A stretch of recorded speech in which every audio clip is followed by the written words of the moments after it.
Yun mga ka-best friend, good morning. At isang problema na naman sa ating trike ang nangyari ngayong umaga. Yun, pagising natin, ito yung ating nakita dito sa ating chariot. So, yung ating karburador ay tumagas. At daming gasolina yung nasayang sa baba.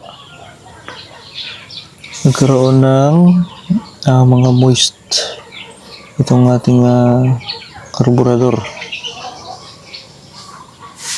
So, ayan kung saan nalabas yung gasolina. So, dito may nalabas din.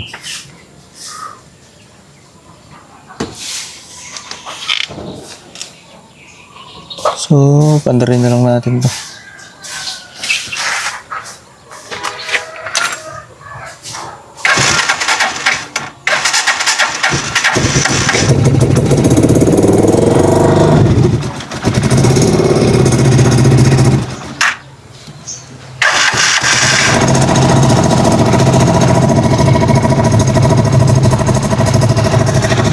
So, nagka-problema yung ating karburador. Kailangan itong palinisan.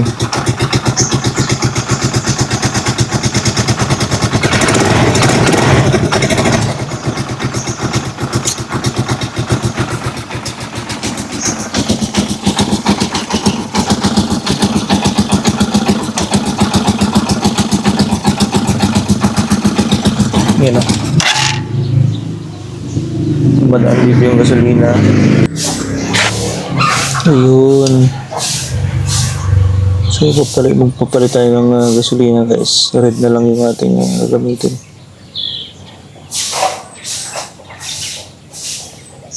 Karoon ng moisture.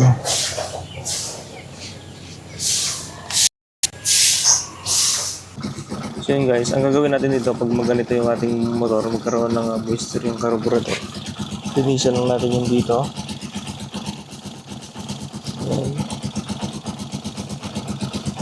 Linisan lang natin mga best friend. Malasan natin yung mga dumi dito at mga kalawang-kalawang. Then i-drain natin yung kanyang gasolina.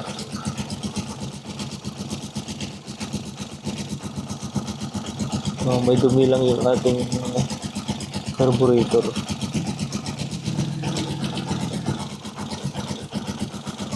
Uubos muna natin yung ating gasolina na stock doon sa loob ng carburetor.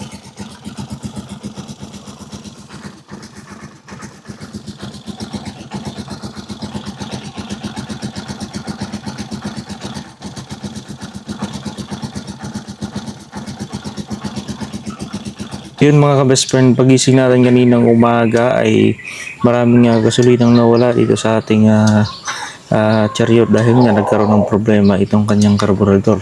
So nag-overflow yung kanyang carburetor.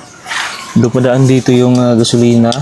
Nakita namin dito dumaan, dito sa gilid at dito sa taas nagmo-moist din. At yung buong katawan ng carburetor ay nagmo-moist. So yun, subukan natin i-drain.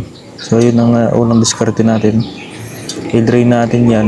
Pagka ito ay nag-moist ulit, palit tayo ng gasolina ng pula. So laki nang nawala na gasolina sa atin mga best friend. So drain natin ang ating lumang gasolina.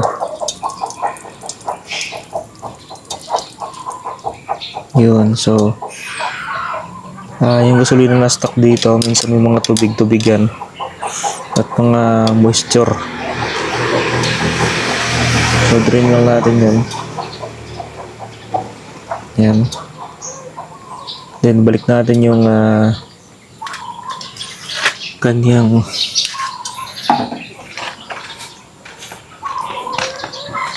balik natin yung kanyang eto. So nila ko muna para hindi tumagas yung gasolina. Okay. Pakahigpit ng pagkalagay ko.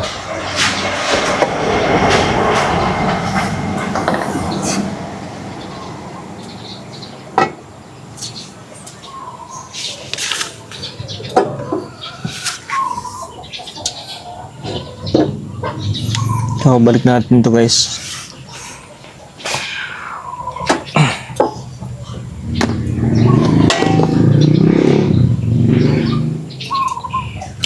Uy.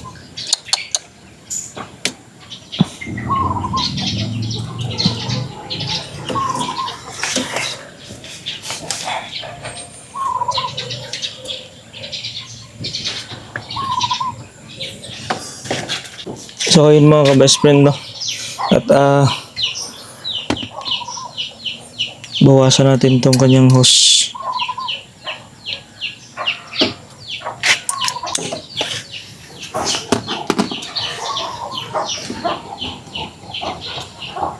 Ko, hindi na maabot.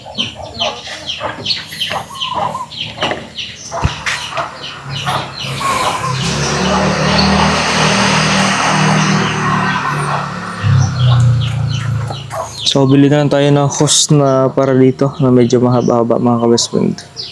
Dahil nga, yun, may mga leak na yung ating hose. So, bilhan na lang natin siya ng bagong hose mamaya.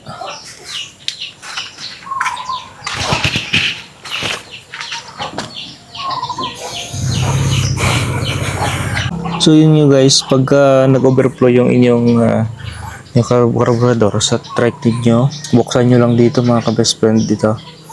Open nyo lang yung drain, then punasan nyo lang to. Yung mga nagmo-moist dito na gasolina. So, gano'n lang gawin nyo kasi minsan na barado o yung floater natin hindi gumagana ng maayos kaya nagkakaroon ng moist. So, drain nyo lang to. Itong laman itong cup na to. So, need lang yan i-drain. Ayan, okay na. Hindi na hindi na siya nag-moist. So, yun lang ang maganda gawin pag nag-overflow. Drain nyo lang. And i-choke nyo, pandarin nyo ng pandarin, then i-choke nyo lang. At tuloy-tuloy na yung andar nyan mga ka-best friend. Ngayon, pag sa umaga naman kung hard start, yung kailangan nyo pa i-choke yan. Ayan, andito kasi yung choke nyo sa gilid, sa kabilang side. Hard start, mahirap siya bandarin. Ang gagawin nyo mga ka-best friend, pa-tune up nyo and ipatuno yung carburetor niya kasi minsan lean yung carburetor or rich. So, pag umaga pag hard start, need lang tune up and carburetor tune. So, yun lang yung maganda gawin sa ating trike. Ngayon, kung napatuno nyo na at napatune up nyo ng ang makina, kung hard start pa rin mga ka-best friend, subukan nyo palitan ng spark plug, no? So doon minsan nagkakaroon ng problema itong tatlong to. Ito, spark plug carburetor tuning. So yun ang problema minsan pag mahirap i-start pag sa umaga, no? So yun lang mga ka-best friend. Kasi mga experience ko na yan dito. At yun ang pinagawa ko dito sa trike na to. Carburetor tuning lang at spark plug replacing lang. So, yun okay na. One click lang start pag umaga. So, hindi ko ginagamit yung kick. So, puro lang motor starter lang ginagamit ko pag umaga. Hindi na ako gumagamit ng kick starter mga best friend. So, yun. At thank you for watching mga best friend. Bili muna tayo ng hose maya para dun sa ating tangke papunta dito. So bibili tayo ng hose mamaya guys para hindi mag-leak yung ating gasolina. May mga crack na rin kasi yung hose kaya need na palitan. Ayun, bili muna tayo ng hose mga ka-best friend. Yun na nga mga best friend, dahil nga nagkaroon ng problema itong ating carburetor, moist at sa tingin ko nagka-problema yung filter niya, yung floater niya, kaya umapaw yung gasolina. So kanina ginawa natin, din drain lang natin yung gasolina na stuck dito sa kanyang cup. At ang gasolina nag-overflow dito sa gilid sa mga screw niya diyan, parang nag-moist siya. So hindi, kumbaga nagkaroon ng problema yung carburetor natin. Ang ginawa natin ay dinrain na lang natin itong carburetor kasi baka na barahan yung mga niya, screw. So nung pag-drill natin okay na mga ka-best friend. So start na lang natin ngayon. Tingnan natin kung na-under na siya. So kanina umandar naman, kaya nga lang choppy-choppy yung under niya. So ngayon start natin. Yun. So umandar na, goods na, and then di na nag-overflow itong ating carburetor, no? So ganun lang gawin nyo. Pagka nagkaroon ng overflow, drain nyo lang to guys. Flat screw ang iniikot dito, nilalagay.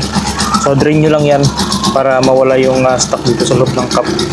So ito kasi ginamit natin na ginagamit natin gasolina dito ay unleaded green.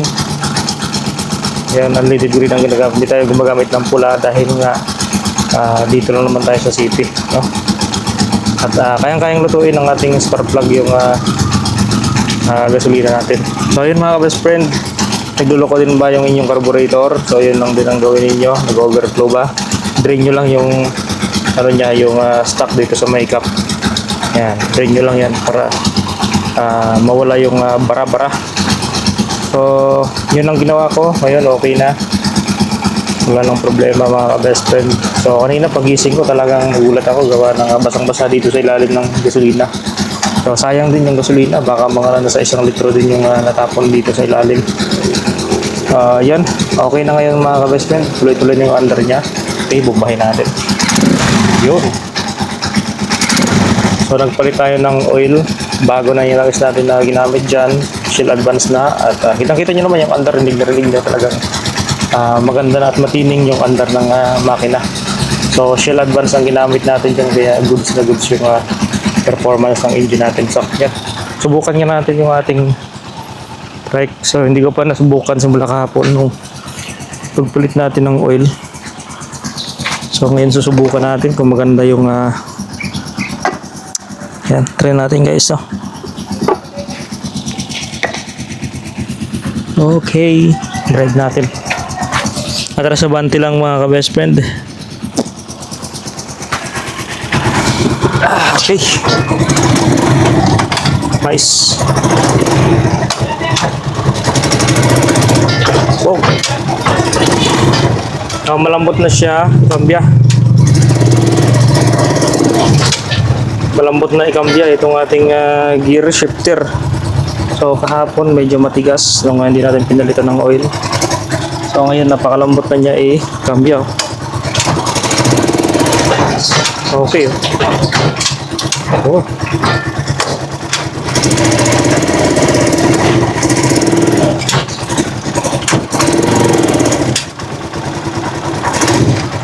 Okay na mga ka-best friend. So wala na tayong problema kay Chariot. Goods na goods na. Okay. Tingnan natin yung ating gasolina. Parang malaki yung nabawas dito. Yan, malaki na yung nabawas. Okay. Yan, one click start. Dahil nga condition. So chock natin para maganda pa yung higop ng gasolina. Yun. Okay, isang chock pa. Okay.